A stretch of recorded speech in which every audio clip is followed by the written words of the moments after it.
चंदा है तो मेरा सूरज है तो मेरी आंखों का तारा है तू। जीती हूँ मैं अब तुझे देख कर, इस टूटे दिल का सहारा है तू।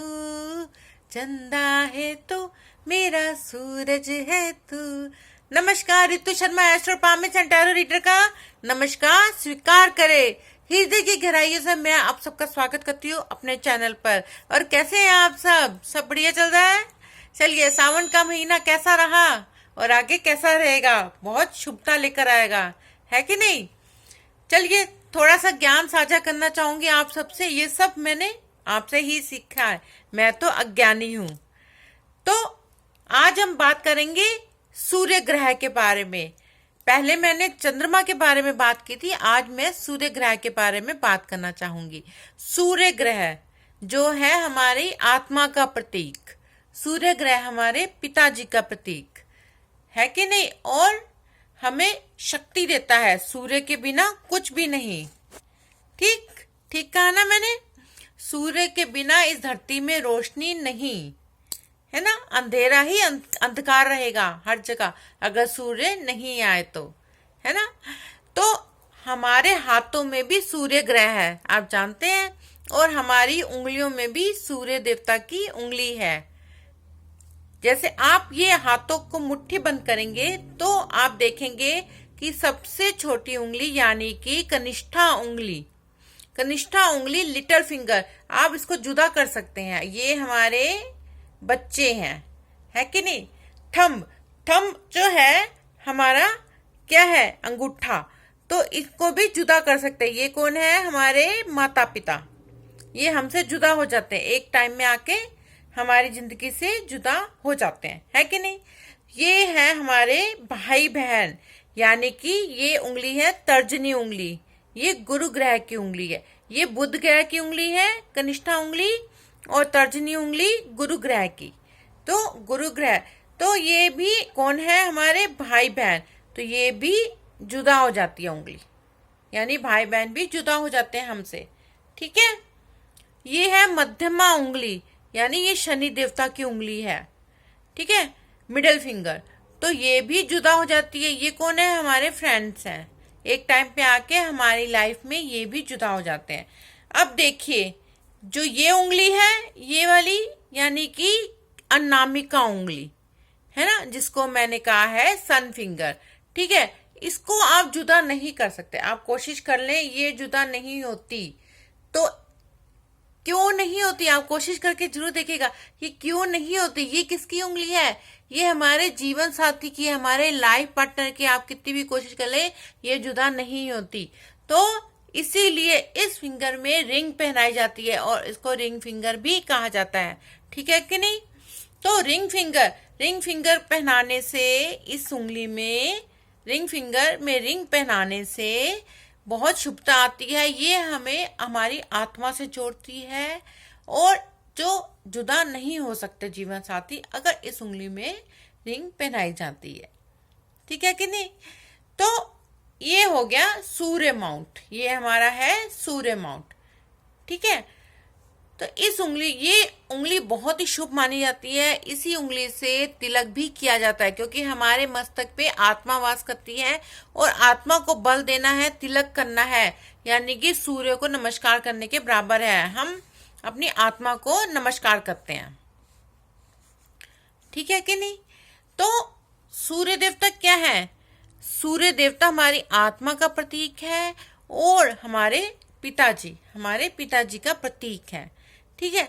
अगर हमें हमारी कुंडली में, और सूर्य देवता सारे ग्रहों के राजा भी हैं, अगर हमारी कुंडली में सूर्य देवता वीक है, कमजोर है, तो हमें नेम फेम नहीं मिलेगा, हमें दिक्कत आएगी नेम फेम में, ठीक है।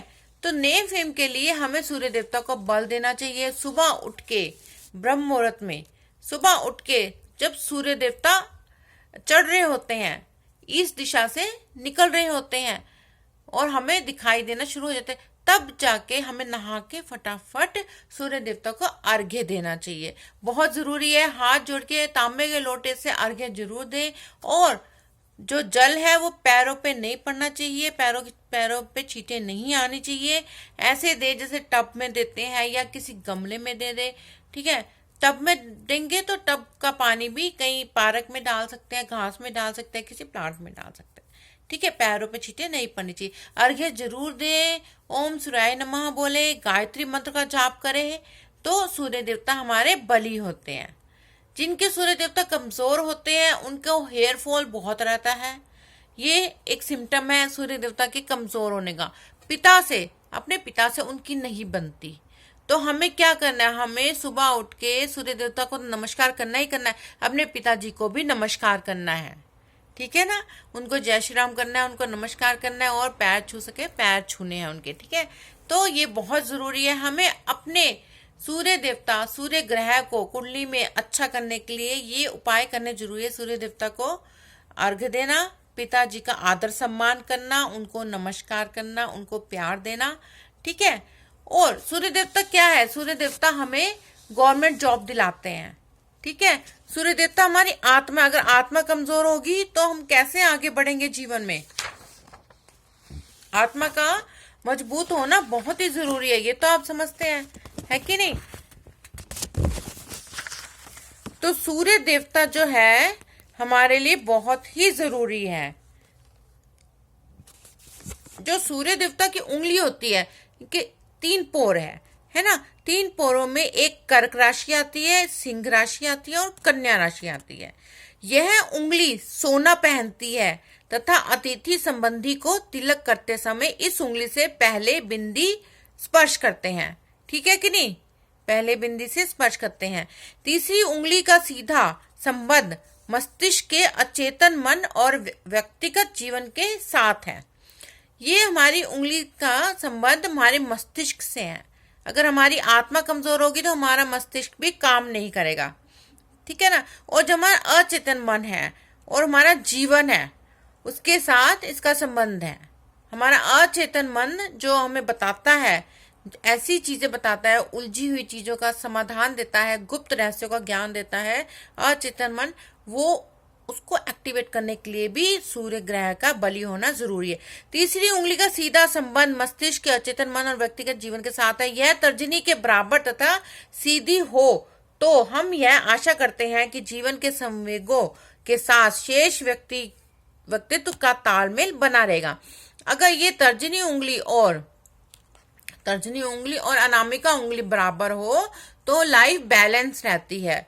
ये बहुत ही अच्छी सूचना है कि दोनों का बराबर होना हमारी लाइफ को बैलेंस करता है, और उंगलियों का सीधा होना भी हमें अच्छे फल देता है, प्रदान करता है, ठीक है। अनामिका के टेढ़ी रहने से मनुष्य को कठिनाई है। अगर ये उंगली टेढ़ी होती है ना, टेढ़ी मेढ़ी होती है या कुछ दिक्कत होती है तो ये निराशा, धोखा और गलत प्रताड़नाएं मिलती रहती हैं जीवन में। जीवन दुभर हो जाता है और कई बार धोखा खाने से हताश दिखाई देने लगते हैं। इस उंगली में एक मानसिक चेतना अच्छे स्तर की होती है जो जीवन तत्व के साथ घुली मिली रहती है। उद्योगी हाथ की उंगली व्यक्ति को कलात्मक रुचि प्रदान करती है। मानसिक और शारीरिक संबंधों में अनामिका उंगली तालमेल बनाए रहती है। अनामिका के अधिक लंबा होने से, अगर ये ज्यादा लंबी हुई तर्जनी उंगली से, है ना, तो येन केन प्राकरण धनोपार्जन की चेष्टा हर वक्त बनी रहती है। मतलब धन इकट्ठे करने की कोशिश इंसान करता रहता है। वह सट्टा भी कर सकता है, जुआ लॉटरी की तरफ उस व्यक्ति का झुकाव होगा। अगर देखो उंगली बड़ी हुई है ना, अनामिका उंगली, तो क्या है, वो ज्यादा बोल्ड हो जाएगा, वो अपने आप को ही सही मानेगा, तो गलत रास्ते पे जाने के चांसेस बहुत ज्यादा होते हैं, है ना। व्यक्ति का झुकाव होगा तथा लंबी अनामिका वाला व्यक्ति वह जानते हुए भी कि जुआ लोभ का पुत्र है, दुराचार का भाई है और बुराइयों का पिता है, फिर भी वह उसे खेले बगैर मानेगा नहीं। अचानक उसकी मनस्थिति बिगड़ जाती है और गुस्से में आकर जल्दी ही गाली गलौज कर सकता है। साथ में मंगल पर्वत उठा हुआ होने से ही यह बात पुष्ट होती है, अन्यथा नहीं। अगर मंगल माउंट भी उठा हुआ होगा तो ही ये बात सिद्ध होती है कि आप गलत रास्ते पे जा सकते हैं, शराब का नशा या जुए की आदत, बुरी आदतें पड़ सकती हैं, ठीक है। तो हमने जाना सूर्य ग्रह के बारे में, है ना। तो सूर्य ग्रह हमारे हाथों में है और ये उंगली अनामिका उंगली का के बारे में आप सबने समझा, ठीक है कि नहीं। तो अब एक छोटी सी कविता हो जाए सूर्य देवता के ऊपर, पसंद आए तो जरूर बताइएगा, कमेंट जरूर कीजिएगा। आप सबका स्वागत है कमेंट सेशन में। बहुत दिनों से सोच रहा हूँ, बहुत दिनों से सोच रहा हूँ, मन में कब से लगी लगन है, मन में कब से लगी लगन है, आज बताओ हमें गुरुजी कैसे होता सूर्य ग्रहण है। आप जानते हैं सूर्य ग्रहण भी होता है, और अगर कुंडली में सूर्य राहु इकट्ठे होते हैं तो सूर्य देवता को ग्रहण लगता है। और सूर्य ग्रहण लगने से क्या होता है, हमारी आत्मा पीड़ित हो जाती है, हमारा जो दिमाग है, जो मन है, वो ठीक से नहीं चलता, परेशानियां उत्पन्न होती है मन में, आत्मा में, है ना। आज बताओ हमें गुरुजी कैसे होता सूर्य ग्रहण है, बोले गुरुवर प्यारे चेले, तुम्हें पड़ेगा पता लगाना, तुम्हें ढूंढना है सूरज के सभी ग्रहों का ठोर ठिकाना। ऊपर देखो नील गगन, ऊपर देखो नील गगन में है सारे ग्रह दौड़ लगाते, बिना रुके सूरज के चक्कर अविरत